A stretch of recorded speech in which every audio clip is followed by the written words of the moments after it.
Ahojte kamaráti, tak konečne som si kúpil takúto mašinku na rezanie, už som ju zabehol, no a som rozrezal prvých pár kusov, to je napríklad jeden z nich, tento išiel veľmi ľahúčko, takže to bude mramor, tá žula a kremeň je o mnoho tvrdší.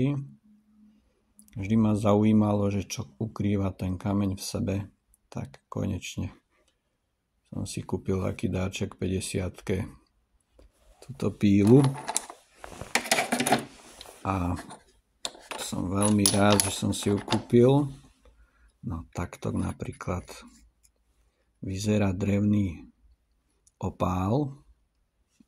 No a keď ho namočím, lebo ešte je to len pílené, ešte to není leštené, tak takto pekne vyzerá. A tu na vlastne z neho ďalšia časť takto vyzerá z vrchu. Vôbec nejako, že by priťahoval človeka svojou krásou, farbami, pozornosťou. Ešte keď si predstavíte, že je to od piesku, od nejakého nánosu váhna, tak keď to rozrežete, tak na to pozeráte, že wow. Tak skúsim z toho robiť, keď prejdem ďalší level, leštenie, tak potom by som sa dal aj na to brúsenie do všelijakých tvarov, napríklad do brošníka, bašón a podobne.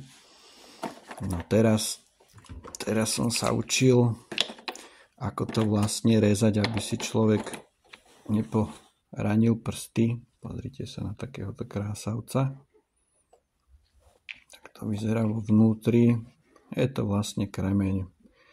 Rôzne odrody kremeňa sfarbený rôznymi vlastne chemickými látkami. Ale priznám sa, ja som bol zvedavý, že čo je v ňom. A vyzerá to tak, že by som z neho skúsil aj niečo spraviť. No, uvidíme. No, mám tu aj takéto raritky. Predpokladám, že je to olivín. No, je taký rozliatý, taká, keď sa pozriete, tak len takáto tenlinká vrstvička po celej ploche. Skúšal som to rozbiť, no nešlo to. Tak som si povedal, že to rozrežem, keď mám tú rezačku. Neľutujem. Takto krásne vyzerá vo vnútri. No a tiež rozmýšľam, či by sa z toho nedalo časom niečo vybrúsiť, keď sa naučím robiť s tými kameňmi klasickými, hlavne s tou žulou, čo je najtvrdšia, tak potom si trúfnem aj niečo takéto pekné, aby som si to nepokazil. No a pozrime sa ešte ďalšie. Napríklad je taký zaujímavý kamienok. To je tiež drevný opál, v tomto prípade je obalený tým sopečným popolom. No a keď sa pozriete, krásavec. Takže z toho by sa dalo tiež niečo spraviť. Zistil som, že v Číne napríklad z toho robia gombíky. Tak si hovorím, že možno, že aj do toho sa pustím. Ale skôr by som chcel osádzať nejaké šperky. No toto ma veľmi zaujalo. Najskôr som si myslel, že už konečne som našiel nejaký achátik. Som to začal rezať, je to dosť tvrdé, takže skoro samý kremeň. Sa pozrite na tú štruktúru, tak to, čo vidíte vo vnútri, sú v skutočnosti kosti. No, takže to som úplne ostal šoknutý, že som vlastne našiel takýto vybrúsený kameň nejakého živočícha, ktorý vlastne tie exkrementy z jeho tela vylúčil s tými nestraviteľnými zvyškami tých kostí. To je jedna varianta podľa toho, čo som čítal. A druhá varianta je, že sú to proste uhynuté zvyšky rôznych rýb a ulít, ktoré sú vlastne takto obalené, vlastne ako keby zaliaté v tom sopečnom popoli. tak uvidíme. Ale je pekný. Zaujal ma, tiež rozmýšľam, že z neho skúsim urobiť nejaký prívesok. Ale to je ďaleká zatiaľ budúcnosť. No, tu mám ďalší takýto. No, to je žula. Zelená žula. Zaujala ma jej farba, že čo to tu robí pri Trenčíne. A zrejme ten váh všetko možné hore od Tatier sem do plaví. No a tak to vyzerá. No, snažím sa ju natočiť potvora, ale bude to vidieť až po tom leštení. Ukáže presne to, čo teraz ten telefon skresluje. A toto mám taký zaujímavý kamienok. Tiež to veľmi nevidieť, ale čo je na ňom zvláštne, samozrejme je obrúsený z váhu, a čo je na ňom zvláštne, tak toto je klasický neodymový magnet, no a priťahuje magnet, takže takto krásne sa na ňom drží. Mám niekoľko takých kusov a o tom by som chcel natočiť ďalšie videjko. No, ešte čo tu mám, čo už ma naozaj zaujalo a čo som veľmi spokojný, tak zatiaľ ešte nemám oficiálne vyjadrenie, ale tiež to veľmi nevidieť, tak sa mi podarilo nájsť prvý achátik. Sa naň pozriete. Aktok je sfarbený. No, je to taký achát, ktorý sa veľmi málo vyskytuje na Slovensku. Niekedy ho volajú, že aj mesitý, sa tak podobá na to.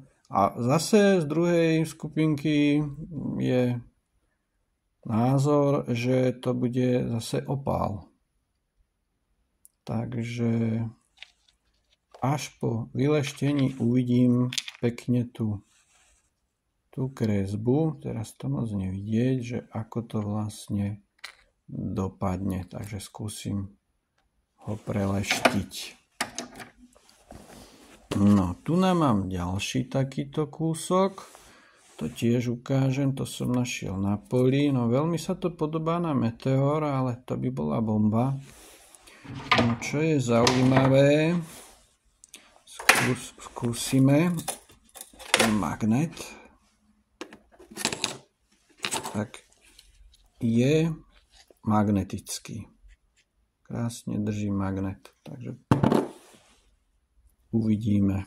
Skúsim to nafotiť, dať, pošlem na jednotlivé inštitúcie, že čo o tom povedia.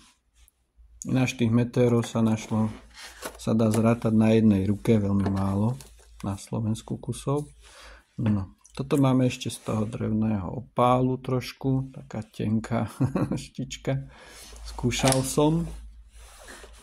No a potom tu mám, tento ma veľmi zaujal farbou, keď sa naň pozriete z hora, keď je zamazaný od piesku, od všetkého, tak nič moc. Ale tiež je magnetický a vo vnútri má také krásne tyrkysové až modré, nie ani žilky, ale neviem, ako by som to nazval, ešte nie som tak v tom zabehnutý, ale skúsim z neho niečo vybrúsiť. Zatiaľ neviem určiť, čo je to za kameň. No a tu mám tiež, a v tomto prípade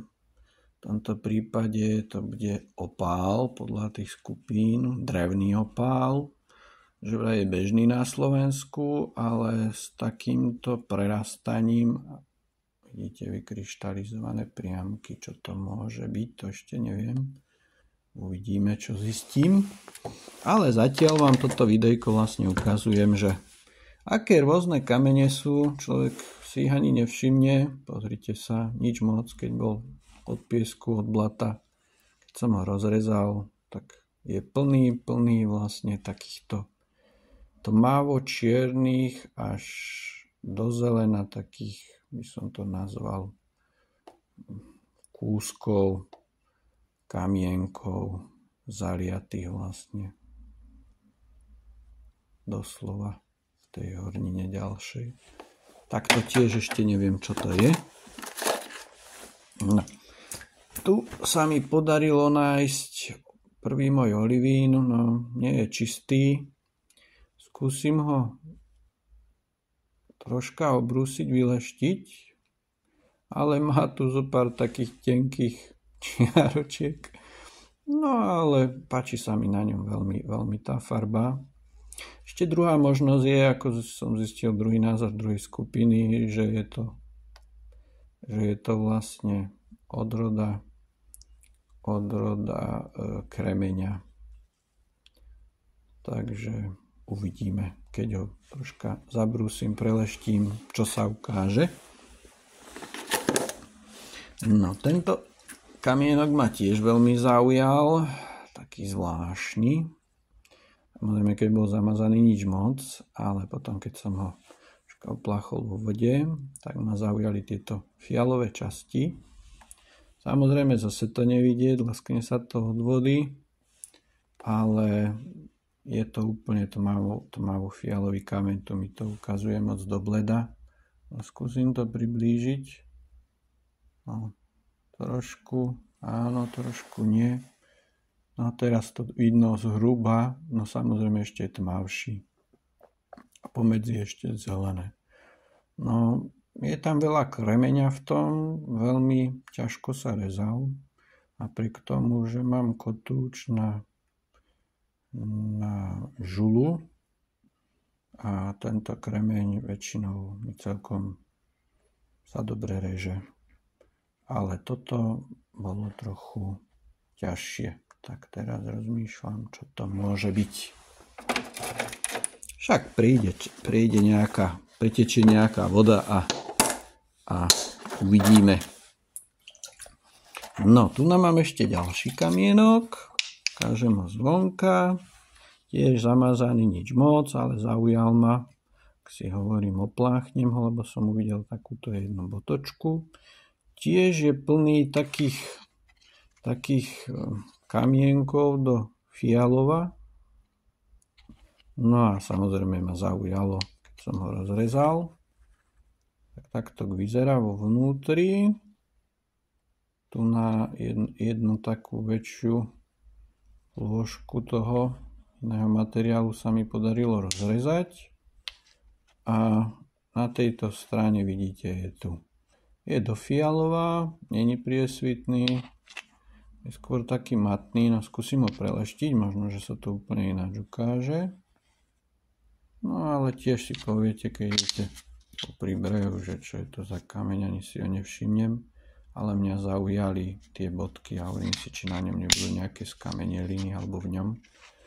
No a takto to vyzerá, no. Takže uvidíme.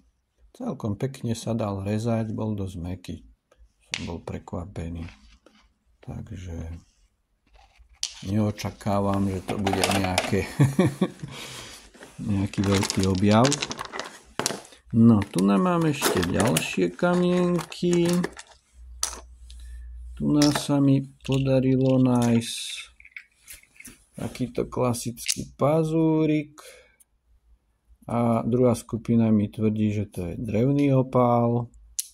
Keď som ho rozrezal, tiež sa prikláňam k tomu drevnému opálu. Je tu vidieť takú kresbu toho dreva, tú štruktúru, tie doslova letokruhy. A štiepe sa lastúrovo, ako vidíte. Takže po tom rozrezaní je to drevný opál. No, ďalší tu mám takýto, ten ma dosť potrápil, ale stále neviem, čo to je. Jednoznačne vrchná časť je žula a postupne pokračuje, budem si musieť prečítať nejaké články, do takejto zelenej. Úplne s tým, že aj nejaké priesvitné žilky sú tu. Tuto moc nevidieť, až keď to zaleštím. Uvidíme. Rozmýšľal som, že ho prerežem, ale páči sa mi že polka taká, ak by som ho po dĺžke vlastne takto na plátky narezal, tak možno by z neho boli aj pekné prívesky. No, nevieme, uvidíme. Priznám sa, ešte som len začal. No, tu nám máme takýto ďalší kamienok, tiež veľmi zaujímavý. Zaujala ma hneď jeho štruktúra. No a keď som ho prerezal, pozrite sa. Takýto je zvláštny vo vnútri. Tak tiež nemám ani poňatie, čo to môže byť. Ale chce to čas. Niečo prečítame, niečo naštudujeme. Budeme múdrejší.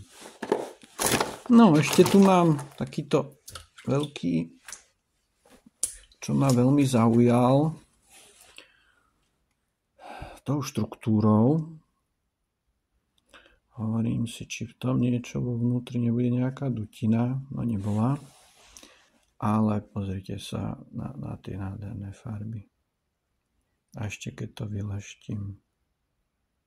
Veľmi pekný. Toto je skoro až tak do zlata.